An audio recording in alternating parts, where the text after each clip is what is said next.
बिहार की राजनीति में गाना, गजल और गन का कॉम्बिनेशन कोई नया नहीं है, लेकिन इस बार कहानी थोड़ी अलग है। बीजेपी ने पावर स्टार पवन सिंह को वापस अपनी टीम में शामिल कर लिया है।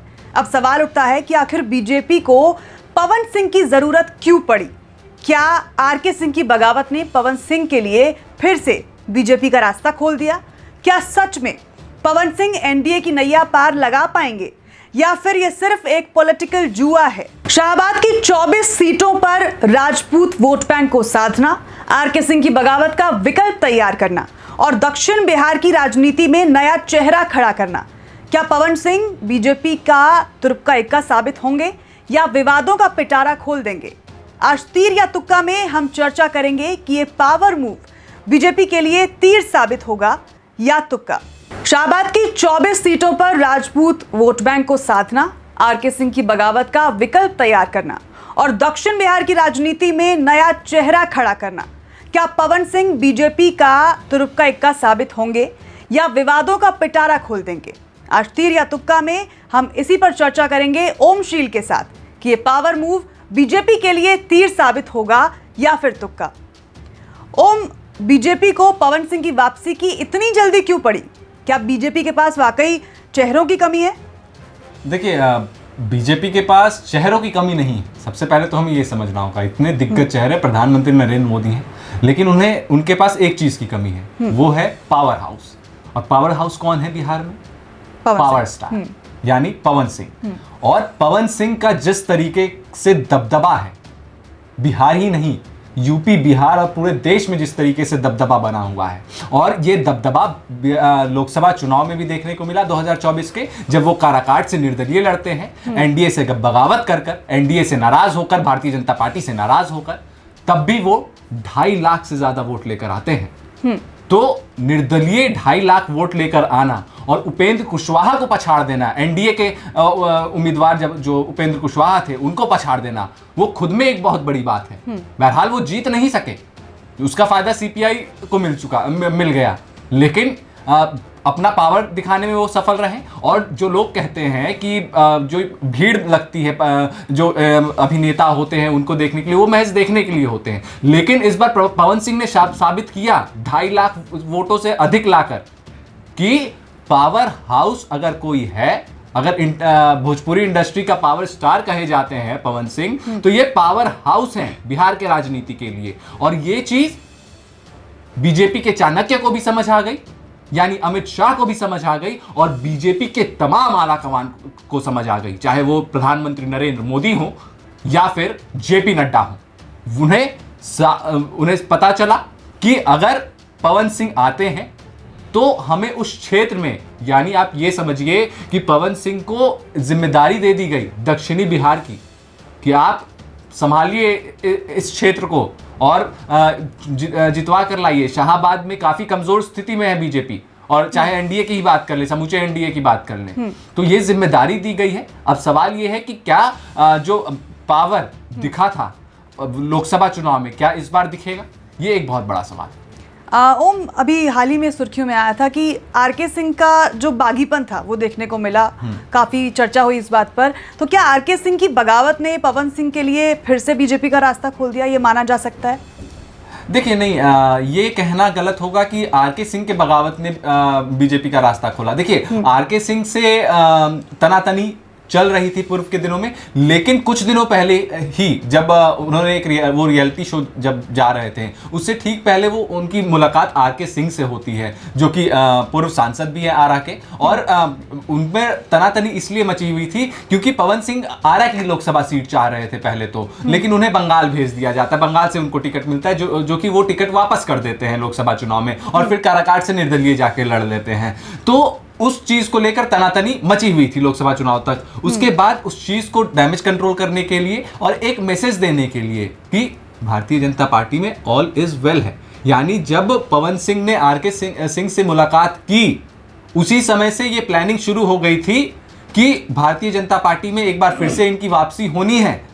और धीरे धीरे जो भी गिले शिकवे हैं उसको दूर कर दिया जाए। इसलिए वो ठीक रियलिटी शो में जाने से पहले वो आर.के. सिंह से मिलते हैं। उसके बाद फिर वो रियलिटी शो से जब आते हैं तो जिन्हें वो हराए थे वो काफी वोटों से, उनसे जाकर मिलते हैं। उपेंद्र कुशवाहा से वो जाकर मिलते हैं। उसके बाद फिर अमित शाह के यहाँ एंट्री होती है और फिर जेपी नड्डा से मुलाकात होती है। उसके बाद फिर रणनीति बनती है कि आखिर करना क्या है, और करना ये है कि दक्षिणी बिहार की पूरे क्षेत्र को आप संभालिए, शाहाबाद के पूरे सीट को आप संभालिए, 22 सीटों को आप देखिए, और अगर आपको चुनाव लड़ना है तो उस पर बात की जाएगी।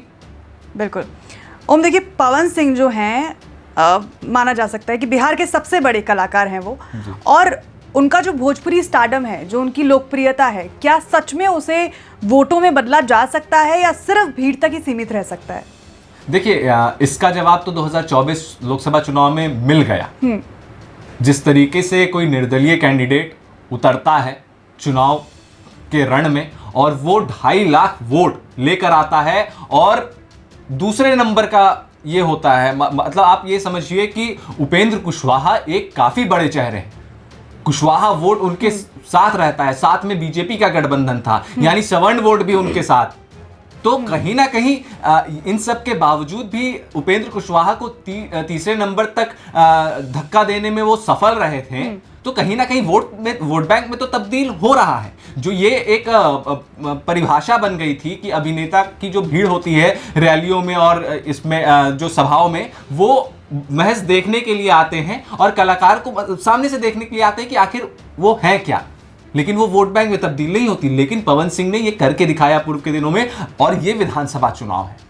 अब विधानसभा चुनाव में उनका क्या स्टारडम काम कर पाता है, ये एक सवाल है, और इस सवाल का जवाब तो परिणाम के बाद ही मिलेगा। लेकिन जो कयास लगाए जा रहे हैं जातीय समीकरण को देखते हुए, उस क्षेत्र में सवर्ण वोट नाराज चल रहे थे भारतीय जनता पार्टी से और जेडीयू से, जो कि राजपूत और भूमियार वोट वहां निर्णायक भूमिका में होते हैं। कुशवाहा वोट जो कि ओबीसी से आते हैं वो भी काफी निर्णायक भूमिका में होते हैं। तो कुशवाहा के लिए तो उपेंद्र कुशवाहा हैं। अब सवर्ण वोट के लिए आप, और जो युवाओं में काफी ज्यादा प्रसिद्ध है पावर स्टार पवन सिंह, तो उनको युवाओं के लिए और जो सवर्ण वोट है उसके लिए पवन सिंह को ले आया गया।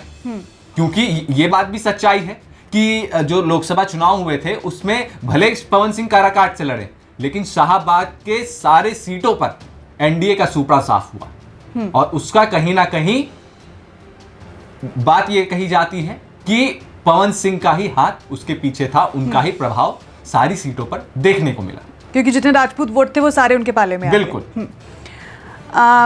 जी, स्टारडम की हमने बात की, लोकप्रियता की हमने बात की, लेकिन पवन सिंह उसके साथ साथ अपनी फिल्मों और गानों के साथ साथ अपने विवादों को लेकर भी सुर्खियों में रहते हैं। ओम, तो क्या पवन सिंह से जुड़े जो पुराने विवाद हैं, फिर चाहे वो अक्षरा सिंह से उनका ब्रेकअप ले लीजिए, या फिर ज्योति यादव वीडियो सार्वजनिक कर देती हैं, उनके तलाक की भी बातें चल रही हैं, इस तरह की चर्चाएं चल रही हैं, तो ये जो पुराने विवाद हैं, क्या बीजेपी के लिए ये बैकफायर कर सकते हैं?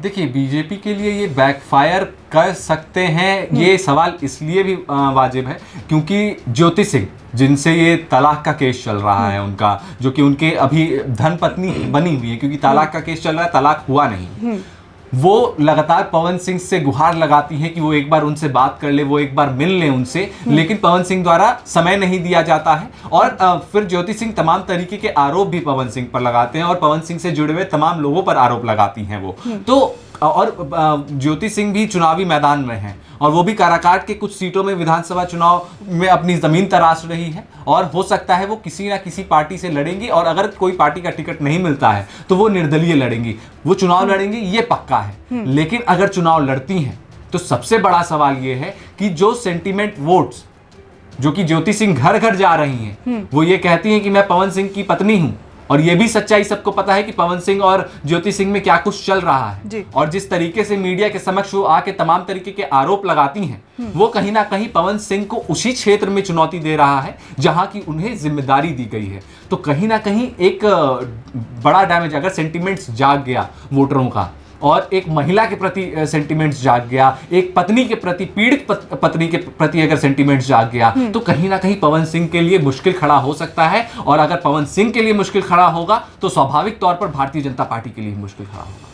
बिल्कुल, क्योंकि कहा जाता है कि बिहार में महिला वोट बैंक जो है वो सबसे ज़्यादा मजबूत है, और जो सेंटिमेंट वोट की आपने बात कही, पीड़ित पत्नी के लिए अगर इस तरह की भावनाएं जागृत हो जाती हैं तो बिल्कुल ये पासा पलट सकता है। अब शाहबाद की जो 24 सीटों पर पवन सिंह एनडीए का चेहरा बन सकते हैं या नहीं, इस पर आप क्या कहते हैं? देखिए, पहले तो ये सवाल को थोड़ा सा सही कर लिया जाए कि देखिए 24 शाहबाद की अगर सीटें 22 से 24 अगर शाहबाद में सीटें आती है, विधानसभा सीटें आती हैं, तो 22 पे वो चेहरे नहीं हो सकते। वो वहाँ पर प्रचार कर सकते हैं, वहाँ पर एक अहम भूमिका निभा सकते हैं, वहाँ पर रणनीति बना सकते हैं, और वहाँ पर एक सवर्ण वोट को और अपने कूटनीति से या फिर यूँ कह ले अपने एक प्लान से, रणनीति से वो उस चीज़ को टेक ओवर करके एक अच्छा परिणाम लाने की कोशिश कर सकते हैं। और जिस भी अगर वो विधानसभा चुनाव लड़ते हैं, जिस भी विधानसभा सीट से वो चुनाव लड़ें, उस सीट पर विजय हासिल करें और उसके आसपास की सीटों पर भी विजय हासिल करें, ये सबसे बड़ा सवाल है। और दक्षिण बिहार के बारे में आप क्या सोचते हैं? क्या पवन सिंह दक्षिण बिहार में राजपूत वोट बैंक को मजबूती से बांध पाएंगे?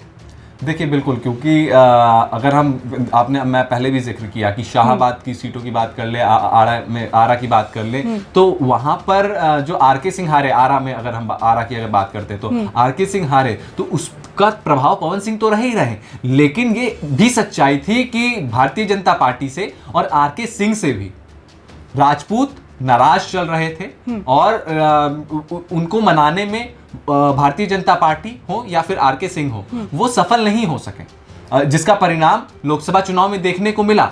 तो अब पवन सिंह को लाकर एक डैमेज कंट्रोल करने की कोशिश और एक मजबूत पावर हाउस स्टैब्लिश करने की कोशिश किया जा रहा है भारतीय जनता पार्टी से। और चाणक्य की ये चाणक्य नीति है, आप समझिए, ये अमित शाह का बुलावा आया था मान मनोबल के लिए, तो इसके पीछे कोई छोटी राजनीति नहीं होगी, कोई छोटी रणनीति नहीं बनी होगी, कहीं ना कहीं एक मजबूत घाव पर चोट करने की तैयारी है।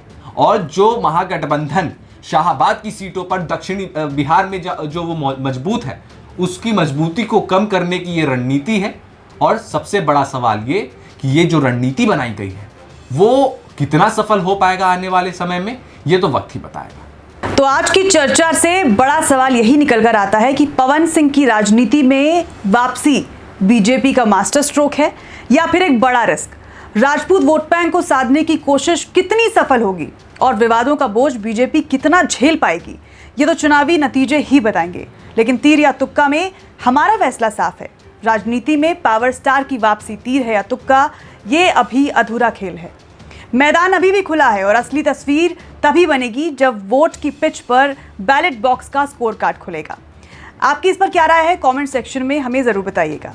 तो दोस्तों, ये थी आज की सियासी बातचीत। अब फैसला साफ है, जो चला निशाने पर बैठा वो था तीर, और जो बेकार हवा में उड़ गया वो निकला तुक्का। यही है बिहार की सियासत का असली खेल, तीर या तुक्का। हम कल फिर मिलेंगे नेताओं के नए दांव और नए जमूलों के साथ। तब तक देखते रहिए, पूछते रहिए और सोचते रहिए, आपके हिसाब से कौन सा बयान है तीर और कौन सा तुक्का। और जुड़े रहिए YBN बिहार के साथ। नमस्कार।